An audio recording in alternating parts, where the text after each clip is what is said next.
A continuación, Petróleo y Desarrollo.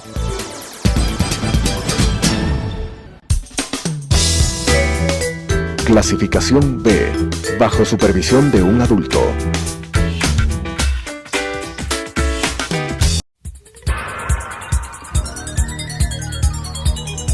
Las opiniones vertidas en este espacio por la producción y dirección del programa son de exclusiva responsabilidad de sus autores y de quienes intervienen en ellos.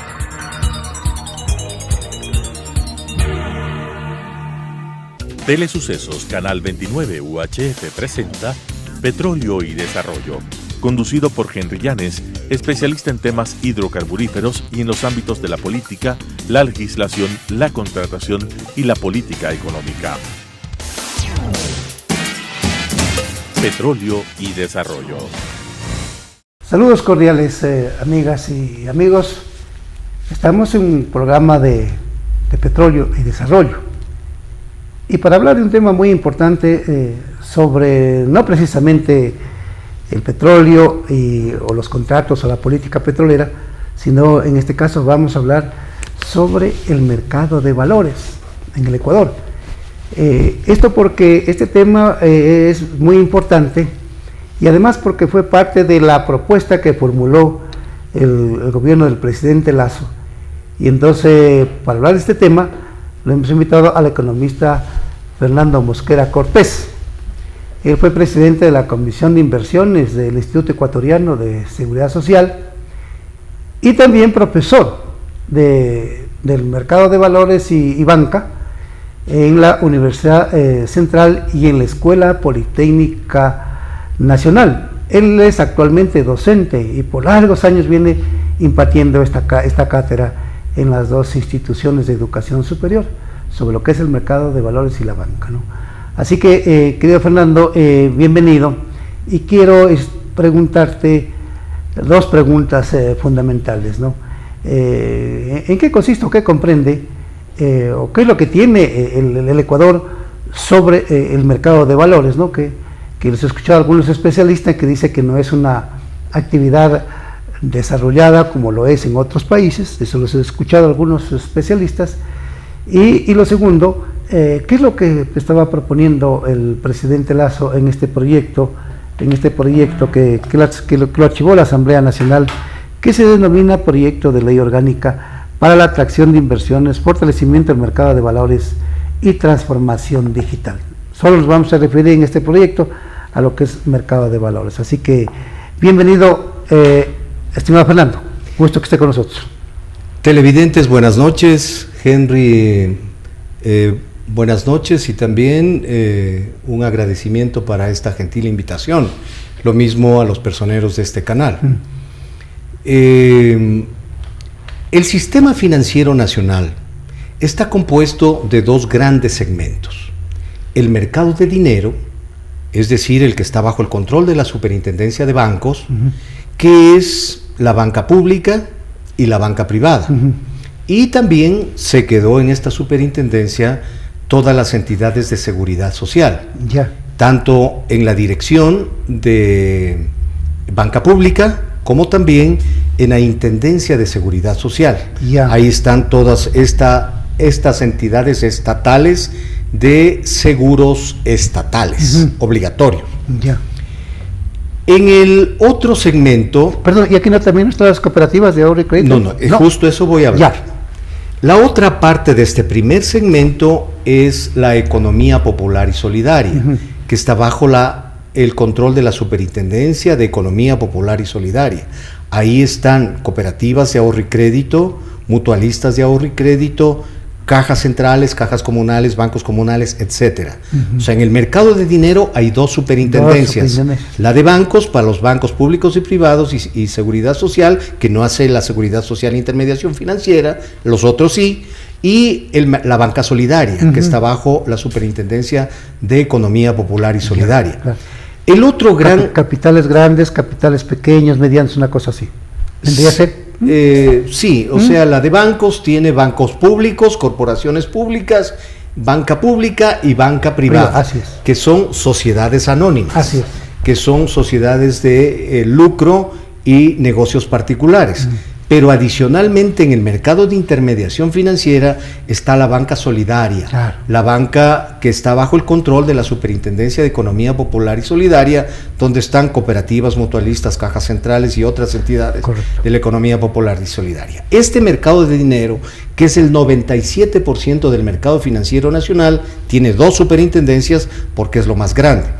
Mientras que el mercado de valores y seguros, porque todavía no entró en vigencia la reforma propuesta por el presidente Guillermo Lasso, están todas las entidades del mercado de valores y están las entidades de la seguridad, del aseguramiento privado, que son compañías de seguro, compañías de reaseguro, otras entidades de aseguramiento privado.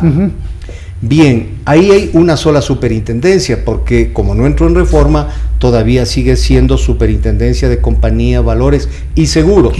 Esta reclasificación se hizo en septiembre del año 2014 con la emisión del Código Orgánico Monetario y Financiero, que fue un proyecto de emergencia económica propuesto por el expresidente Correa.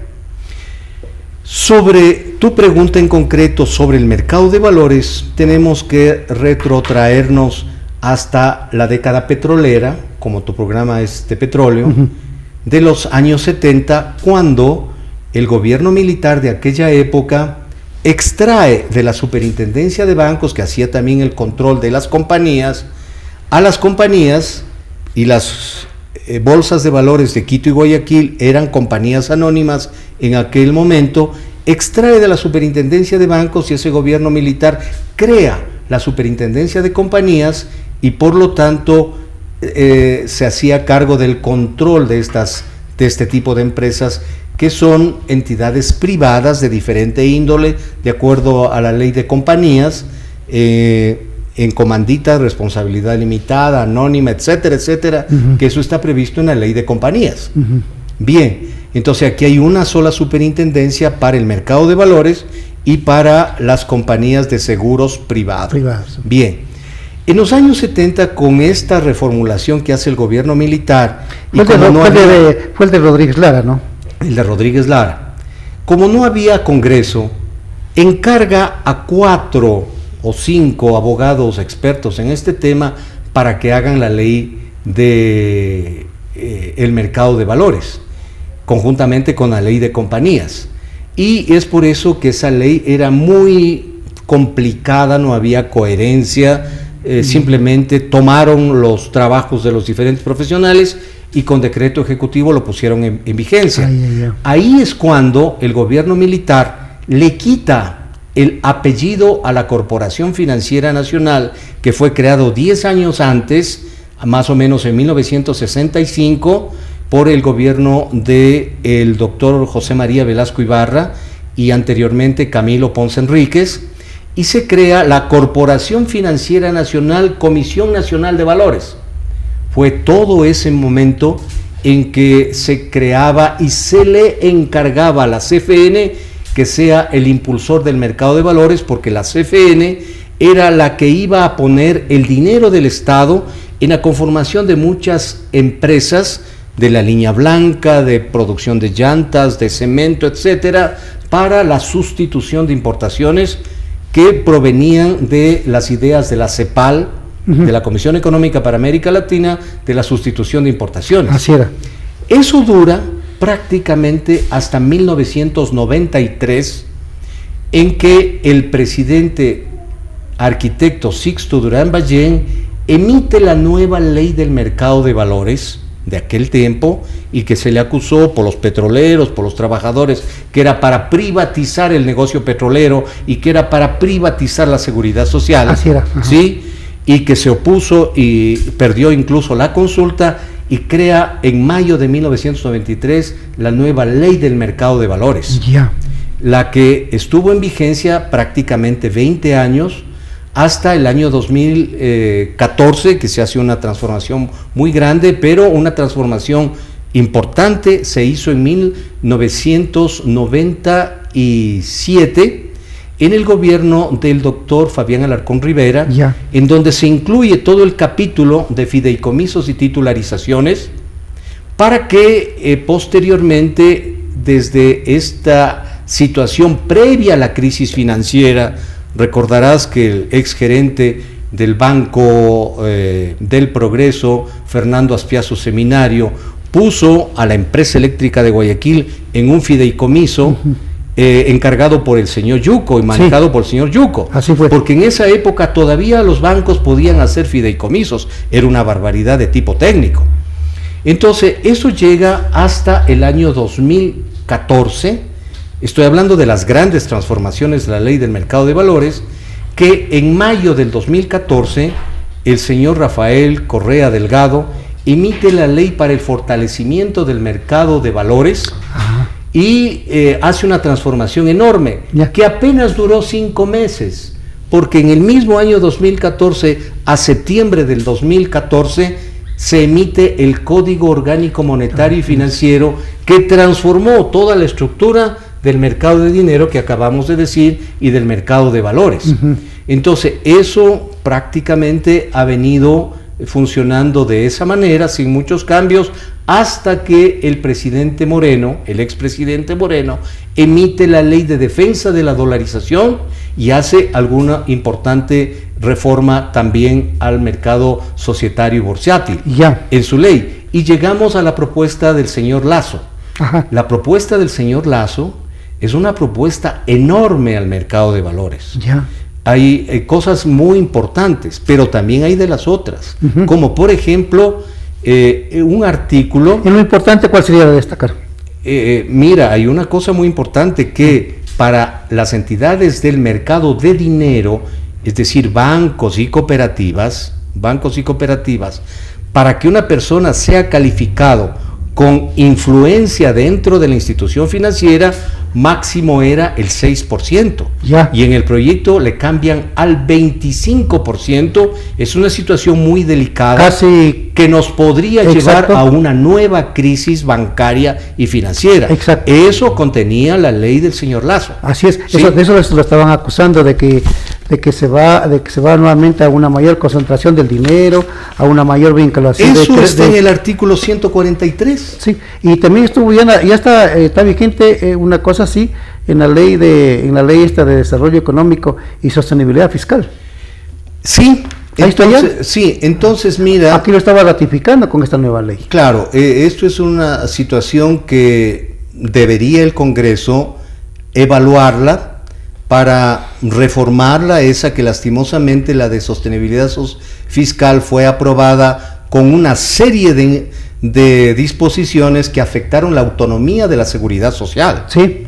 Y eso habría que plantear una reforma, porque eso sería muy peligroso para el sistema financiero del mercado de dinero, es decir, bancos, cooperativas y mutualistas.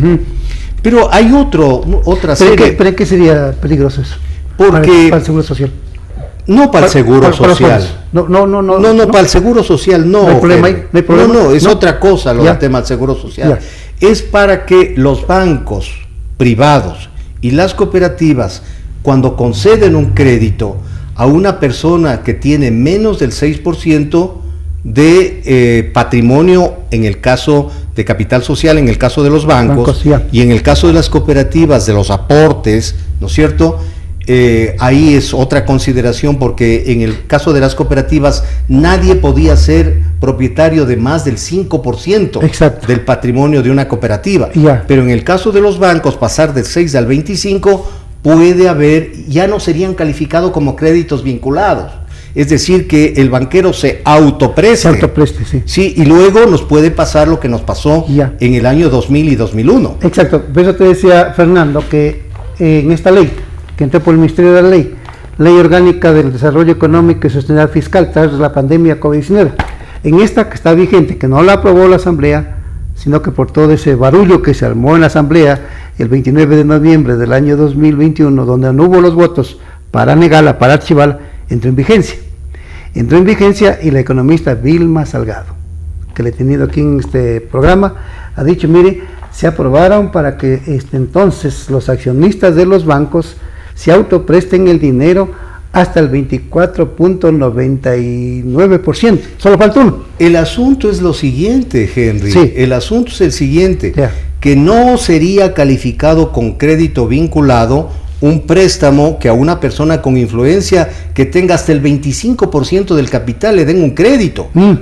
Por lo tanto, esa persona que es la cuarta parte del patrimonio de un banco podría no pagar y podría llevarle a la quiebra a algún banco. Exacto. Ese es el asunto. Ese es el problema. Ese es el asunto, y eso constaba en esta propuesta También. para ratificar Lo que está acá. lo que está en esta ley vigente. Ese es un tema, pero ese es el tema más pequeño, Ya. con la importancia que le estamos dando. Sí. Hay muchas otras cosas Ya. importantes acá, como el poder sancionar a la Superintendencia de Economía Popular y Solidaria, poder sancionar a miembros del Consejo de Administración, al Consejo de Vigilancia o directores, que tenía el artículo 144. Ya. También el artículo 152 sobre la cesión de derechos hipotecarios, Ya. y esto tiene relación a la creación de un nuevo vehículo de valores que se llaman derechos hipotecarios, que podían manejarse Ya. en el mercado de valores como otro mercado, como otro papel fiduciario que puede ser emitido por una administradora de fondos y fideicomisos. Correcto. Eso se llaman certificados bursátiles de inmobiliarios. Y esto requiere de un conocimiento especializado, porque no cualquiera domina estos temas. Así es, así es. Porque yo vuelvo a la pregunta, porque para no confundirnos. Tú hablabas, Fernando, esta reforma que la proponía el presidente Lazo tenía cosas positivas, ¿no? Tenía un 90-95% de cosas totalmente positivas, Ya. pero también Había había de las otras, decías. algunas cosas Ya. preocupantes. ¿Cuáles son estas las otras? Estoy hablando sobre de subir del 6 al 25% la ya. posibilidad de créditos vinculados. Ya. Y también hay ciertas situaciones sobre el mercado bursátil, sobre el mercado extrabursátil, sobre el mercado primario. Se crea prácticamente el mercado primario, y todas estas disposiciones respecto a la participación de los accionistas en las bolsas de valores se reduce con el propósito de obligarles a unirse a la bolsa de Guayaquil y a la bolsa de Quito, pero cuando viene del exterior un partícipe que vaya a ser accionista, no corren estas restricciones. Eso estaba propuesto como una intencionalidad del gobierno de fortalecer, porque en un país pequeño, tener dos bolsas, una de Quito y otra de Guayaquil, cuando en otros países hay una sola bolsa nacional, son países más grandes, o parten de las bolsas integradas. Imagínense, hay una integración entre la bolsa de Santiago de Chile, de Lima, Perú, también de Bogotá, Colombia, y de México. Se unen estas cuatro grandes bolsas para hacerle frente a la bolsa de Brasil. Entonces, aquí un país pequeñito con dos bolsas intentan que se fortalezcan, o con operadores internacionales, o limitación, para que no exista que, supongamos, la bolsa de Guayaquil sea propietaria del Decevale con el 50%, o de la propia bolsa de Guayaquil, donde puede haber concentración de decisiones, y muchas personas pasaron muchísimos años manejando, y creo que se les pasó el control de riesgos que sucedió esta trama tan grave y difícil del ISPOL. Entonces, en eso por ejemplo es una cosa positiva. También hay en las atribuciones y funciones a las superdecompañías, hay muchas reformas para que no se pueda volver a producir el tema del Instituto de Seguridad Social de la Policía. Justamente con este propósito. También en el artículo 157 está sustituido el artículo 11 de la Ley del Mercado de Valores sobre cómo debe ser el registro de los valores en el catastro público del mercado de valores. En el 162 sobre la participación del sector público en el mercado de valores, mediante subasta pública, mediante bolsas primarias, o una plataforma, que eso sería algo nuevo, que crearía el Banco Central para los papeles provenientes del sector público. También en el 165, como ya hablamos, sobre la estructura de capital. En el 172 sobre el tema de los depósitos centralizados de valores, para que no suceda lo del señor Luis Álvarez Villamar, conjuntamente con el señor John Luzuriaga de Lispol y sucede lo que sucedió en esta grave afectación de más de 950 millones al patrimonio de Lispol. También el artículo 173, que reforma el artículo 62 de la Ley del Mercado de Valores, en que le autorizan a los depósitos centralizados recibir dinero para cumplir obligaciones bursátiles, que tiene que poner los códigos ISIN y pueden hacer convenios con depósitos centralizados del exterior para guardar valores, entre otras cosas que me gustaría luego seguir analizando para atender tu gentil pregunta. En lo que tiene que ver con la reforma que estaba proponiendo el presidente Lasso, ¿cómo, por ejemplo, esto beneficiaría a las inversiones del sector público a través de la bolsa, de lo que estaba proponiendo? ¿Cuál es el beneficio para el sector público? ¿El sector público puede vender acciones a través de bolsa? Asunto es que serían empresas del sector público. Sí, claro. Y las empresas del sector público se antepone el criterio de que el Estado es mal administrador y por lo tanto hay muchas pérdidas. ¿Quién va a invertir en una empresa del sector público que posiblemente va a tener pérdidas? Mire el caso de la CFN con esa cartera que está complicada de recuperación, o el propio banco privado, como es el Banco del Pacífico, que también tiene un volumen de cartera vencida de personas que recibieron los créditos y no se sabe con qué forma hicieron que sean aceptadas garantías irrisorias, invendibles, que ahora le dicen ejecute la garantía y no le pago. Entonces esas cosas tienen que eliminarse, ¿no? Y en esas condiciones no es atractivo, pero el presidente no está. Pero ¿cómo la pregunta te iba a hacer? ¿Cómo la podría el presidente Lasso fortalecer a la participación del sector público en el mercado de valores, que ya no depende de la ley, sino de las condiciones en las que están las empresas? Mira, el mercado de valores tiene dos grandes segmentos. Las emisiones hechas por el sector público y las emisiones hechas por el sector privado. En el sector público hay papeles de renta fija al corto plazo y hay papeles de renta fija a largo plazo. Los papeles de renta fija al corto plazo son los certificados de tesorería menos de 360 días y títulos del Banco Central, también menos de 360 días y no son considerados deuda pública.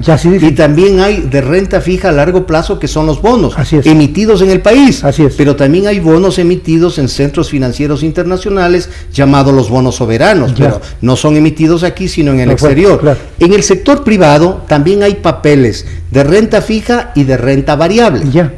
De renta fija hay también en el corto plazo y en el largo plazo. En el corto plazo hay papeles como papel comercial, pagarés empresariales, facturas comerciales, menos de 360 días. Y en el largo plazo son las obligaciones. Las obligaciones son de tres tipos: con garantía general, con garantía específica y obligaciones convertibles en acciones. Pero en el sector privado sí hay demanda de acciones. Entonces, mire, ahí hemos hablado solamente de las fundamentales, ¿no? Hay muchas otras que también se transan y que el proyecto de ley permitiría que se comercien, como por ejemplo depósitos a la vista, depósitos a plazo del sector privado. En los bancos se puedan comercializar en el mercado de valores. Entonces necesitaríamos varios programas para poder explicar muchas de estas cosas, estimado Henry y estimados televidentes. Sí, es muy importante lo que tú dices, con la formación tuya, la investigación y también la gran experiencia y formación académica, porque a la opinión pública, entre más en detalle, de manera desglosada y desmenuzada se explique los criterios, queda mucho más satisfecha, ¿no? Así que ahí dejémoslo, querido Fernando, porque tengo una pregunta acá, pero ya no la puedo plantear porque se nos fue el tiempo, y más bien para de aquí a 15 días vamos a continuar en este tema, porque va a ser tema de debate ya una vez que la Asamblea logre superar estos conflictos internos, que dice que ya los van a superar, que hay fórmulas de acuerdo, y entonces volverán a tratar estos temas. Así que un gusto, querido Fernando, que haya estado con nosotros en este diálogo, y lo vamos a estar en los siguientes. Muy amable. Gracias. Las opiniones vertidas en este espacio por la producción y dirección del programa son de exclusiva responsabilidad de sus autores y de quienes intervienen en ellos.